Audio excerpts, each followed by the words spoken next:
पेंच धरणाच्या शांत प्रवाहावर नजर ठेवा. एका टेकडीवर आजही उभा आहे एक विस्मृतीत गेलेला किल्ला, कुवारा भीमसेन.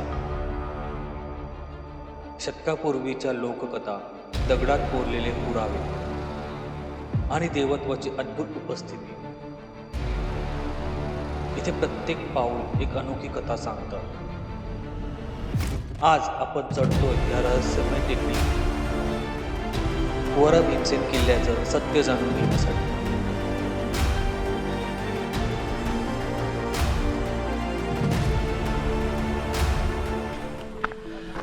मित्रांनो नमस्कार, मी अमित कदम पुन्हा एकदा स्वागत करतो तुमचं माझ्या आनंद याती या यूट्यूब चॅनलवर. आज आपण आलो आहोत ते नागपूर जवळच्या कुवारा भीमसेन किंवा भिवागड या किल्ल्यावर. तर कुवारा भिवागडच्या किल्ला आम्ही नागपूरला येऊन गाडी केली होती, सगळं नागपूर फिरायला. नागपूरला आम्ही 2 दिवस सगळीकडे फिरतोय. तर आता पायथ्याच्या पायथ्यापर्यंत कुवारा भिवगड ॲक्च्युली हे एक देवस्थान म्हणून खूप प्रसिद्ध आहे. इथे आदिवासी लोकांचा देव येतो, त्यामुळे तिथे खूप लोक येत असतात. तर त्यामुळे तिथे खूप गर्दी असते देवस्थानाची. इथे ही दुकानं वगैरे पण खूप आहेत अशी. पण आम्ही देवस्थान करून वरती भिवागड म्हणून किल्ला आहे तो करणार आहोत. आता तिकडे चाललो आहे. अर्धा 1 तासाची ट्रेकिंग आहे, बघूया किती वेळ लागतोय. आणि मग तिथेच खाली तलाव आहे, त्याच्यात एक राणीचा महाल म्हणून आहे, तिथे बोटीने जाता येतं. ते पण करण्याचा प्रयत्न करणार आहोत. बोटीने मध्ये दिसतोय दूरवर तो लहानीच्या महालाचे अवशेष आहेत, तिथे बोटीने जाता येतं. बघूया आता कसं जमतंय सगळं.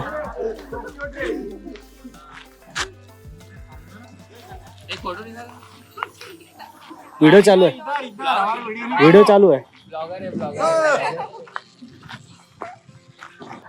पायथ्याला आल्यावरच नदीच्या बाजूने तलावाच्या बाजूने ही वाट, हे जो जलाशय आहे त्याच्या बाजूनेच मळलेली सध्या तरी पेवर ब्लॉक टाकलेली वाट आहे जी किल्ल्याकडे जाते. बघूया आता इथून किती वेळ लागतो किल्ल्याला.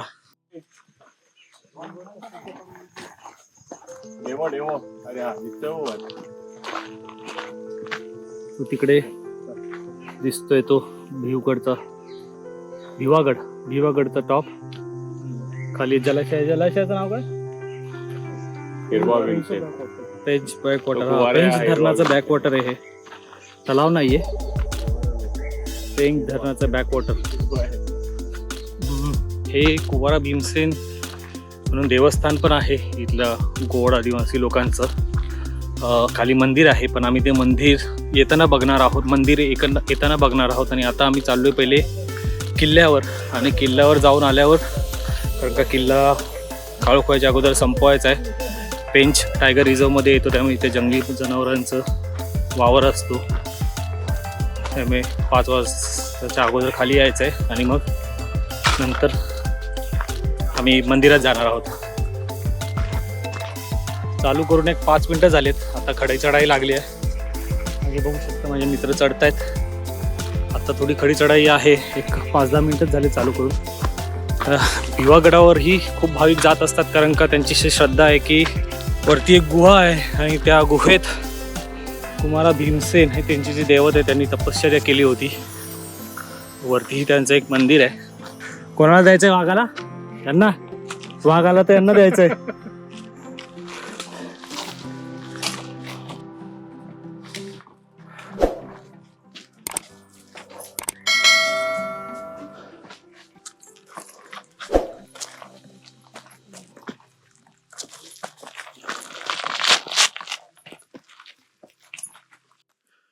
पायथ्यापासून चालू करून एक 15 ते 20 मिनिटाची खडाई चढाई करून आपण आता ऑलमोस्ट येऊन पोचलोय ते भिवागड किंवा कुवारा भीमसेन या किल्ल्यापर्यंत. मागे तुम्ही थोडे तटबंदीचे किंवा बुर्जाचे अवशेष बघू शकता. आणि समोर जे दृश्य दिसतंय ते फार सुंदर आहे. पेंच जो जलाशय आहे त्याचं, पेंच जलाशय दिसतोय पूर्ण. संध्याकाळची वेळ आहे, जंगल शांत आहे.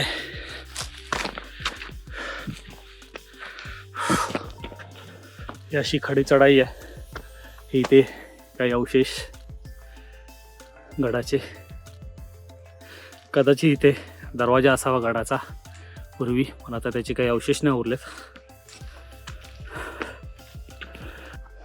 इथे काही अवशेष दिसत आहेत. इथून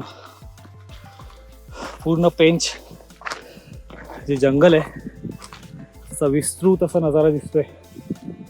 आणि आपण जे आता उभे आहोत ती चौकोनी बुरुजाचे कदाचित ते तटबंदी आहे. त्या तटबंदीवरनं ही बघा, इथून जी गेली मुख्य दरवाजाची मी तटबंदी दाखवली ती, त्याच्यासमोर पेंच व्याघ्र प्रकल्पाचा जंगल.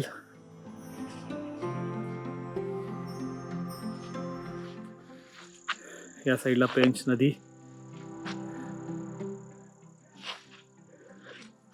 पुढेही काही किल्ल्याचे अवशेष दिसत आहेत.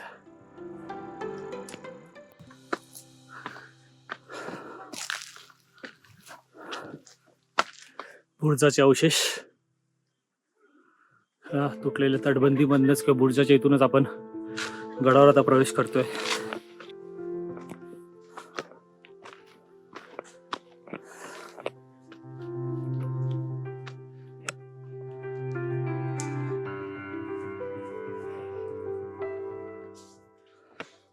देवस्थान कुवारा भीमसेन देव, पण जवळ जाऊन बघूया.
इथे कुवारा भीमसेन देवस्थान, आणि इथून आता बघूया किल्ल्यावर जाऊन येऊया कसं आहे, काय केवढा आहे. वानर आहे तिथे.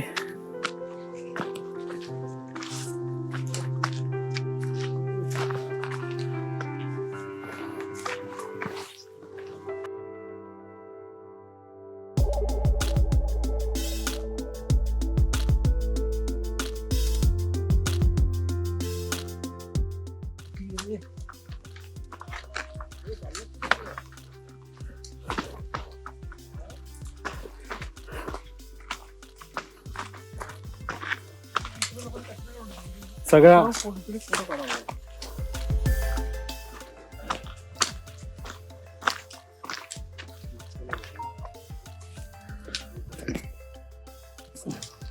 तटबंदी तेच बघतोय. ही सगळी किल्ल्याची तटबंदी, तर ती सगळी झाडीमध्ये गेले आणि किल्ला पण देवस्थान झाल्यामुळे सगळी आपल्या लोकांचं सगळं कचरा केलेला आहे. थोडीफार तटबंदी दिसते, पूर्ण झाडी आहे किल्ल्यावर.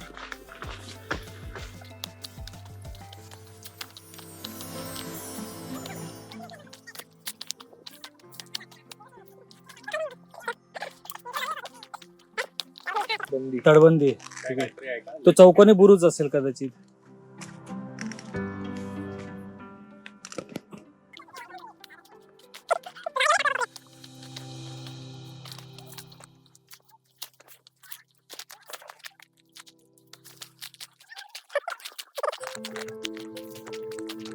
किल्ला तसा छोटाच आहे. किल्ल्याच्या दुसऱ्या टोकावर आलो आता. इथून तो पेंच जलाशयात गेलेला राणीचा महाराच्या काही अवशेष दिसत आहेत.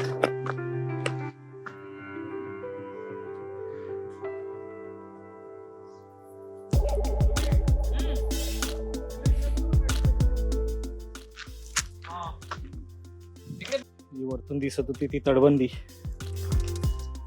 तटबंदीचे अवशेष आहेत आणि आता इथे तटबंदीचे अवशेष आहेत.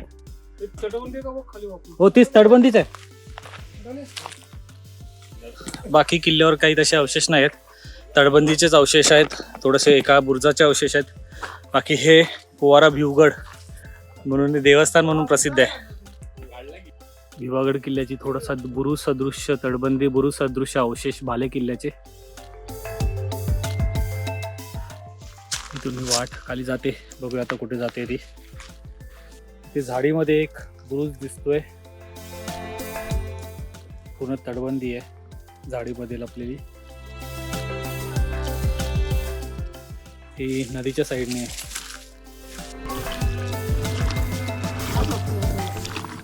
किल्ला उतरून पुढे आम्ही राणीचा महाल बघायला पेंच बॅकवॉटर्स मधून बोट केली.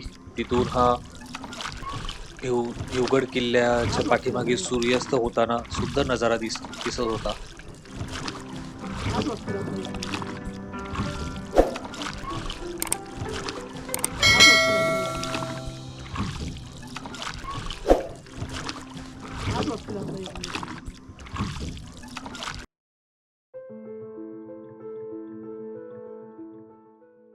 आणि हा आहे राणी महल.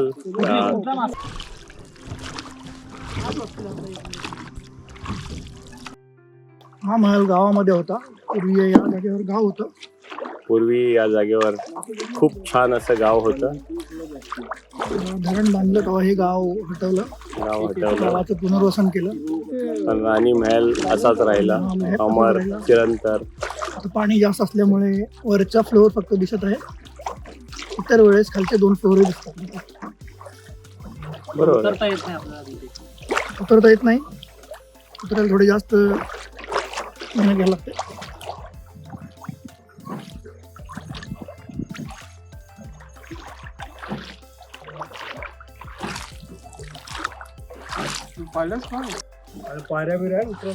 पाणी उतरल्यावर जाता येतं का? राणी असते का इकडे? काय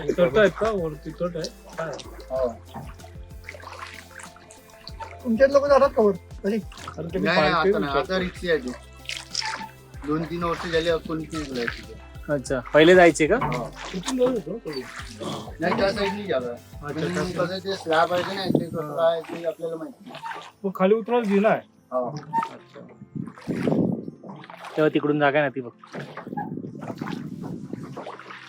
ठीक आहे. ते बेट असेल ते नदीतलं याच्यातलं. हे राणी महलाचं प्रवेशद्वार. हे प्रवेशद्वार 1. प्रवेशद्वार खाली असेल. हा वरचा भाग आहे. खिडकी क्रमांक 3. ठीक आहे. इथे बोट लावली तर जाऊ शकतो. लावतो का 2 मिनिटं?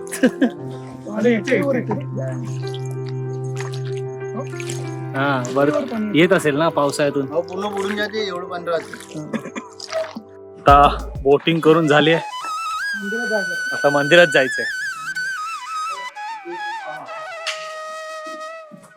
मंदिराचं प्रवेशद्वार.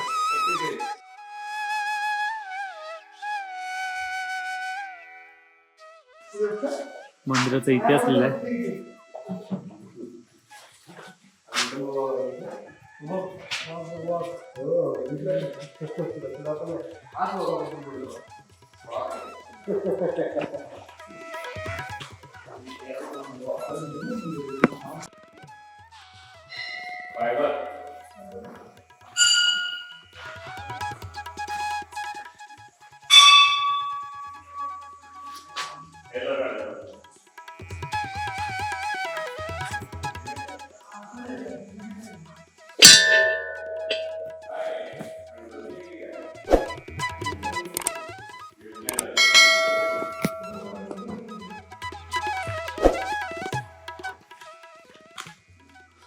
जीर्णोद्धारित केलेले देवस्थान आहे.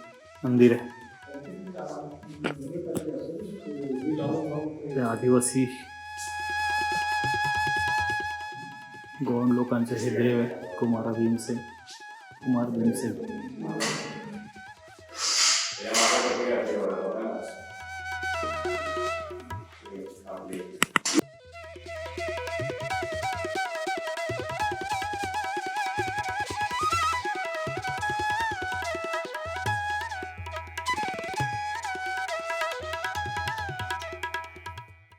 कुवारा भीमसेन देवस्थान हे शतकापूर्वीचे एक प्राचीन लोकश्रद्धास्थान आहे. इथे आढळणारी भीमसेनाची शिळा रूपातील मूर्ती गोंड व भोसले काळातील पूजेची परंपरा दर्शवते.